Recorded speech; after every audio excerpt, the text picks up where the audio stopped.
gas 3 kilo. Nggak tahu kalau gas 12 kilo sih kayaknya bagus ya konstruksinya. Tapi kalau 3 kilo kenapa sih kalau kita baru beli nggak bisa langsung pakai ya, apalagi kalau mau darurat pasang gitu, darurat masak. Pasti dipasang mendesis, akibatnya kita nggak bisa masak ya kan. Nah sekarang saya mau kasih tahu cara sederhana, tapi ini untuk di keadaan darurat aja ya. Misalkan malam-malam kita nggak bisa beli regulator baru, atau nggak ada karet pengganti, karet sealernya tuh yang seperti di video tuh ya. Kita congkel aja dulu, nanti saya kasih tahu gimana cara ngakalinnya. Tapi sekali lagi ini darurat, supaya kita bisa masak aja dulu lah malam ya. Syukur-syukur daruratnya sementahun, sementara 5 tahun ya. Oke, lanjut.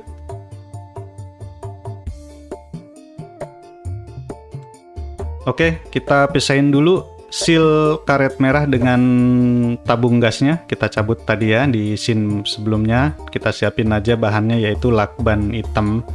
Kalau nggak ada lakban hitam, pakai seal tip yang putih buat pipa juga bisa.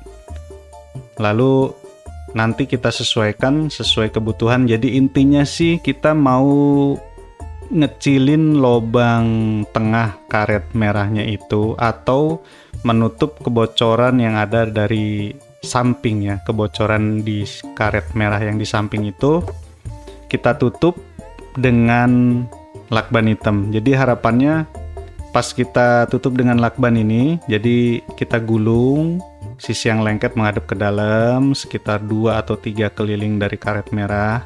Harapannya nanti kebocoran itu tertutup dan juga lubang tengah karet merah mengecil ya. Lalu kelebihan dari lakban hitamnya, lebihannya digunting aja, jadi menyesuaikan bentuknya dari karetnya. Nah kayak gitu, biar rapi aja dulu. Tapi kalau ada cadangan karet merah sih nggak usah begini, coba aja ganti dulu karet yang lain ya. Oke, sekarang kita coba di tabung gasnya. Meluncur. Oke, balik ke tabung gas, kita coba pasang lagi. Karena ini udah agak seret karena udah ada di lapis lakban, jadi hati-hati dimasukinnya, agak disempil-sempilin, diselip-selipin, jangan sampai lakbannya malah ketinggalan ya, karena tujuannya kan biar lubangnya kecil. Sebenarnya sih tujuannya supaya si regulator ini, regulator murah yang saya pakai, biar nggak goyang, karena kalau nggak pakai gitu, kadang kita untung-untungan ya kan, dapat tabung yang bagus atau karet yang bagus nggak goyang, tapi yang saya alamin ini dia goyang. Nah kita coba, kita masukin lagi. Nah masih goyang kan ternyata. Kita mikir lagi ya, saya mikir dulu nih gimana caranya.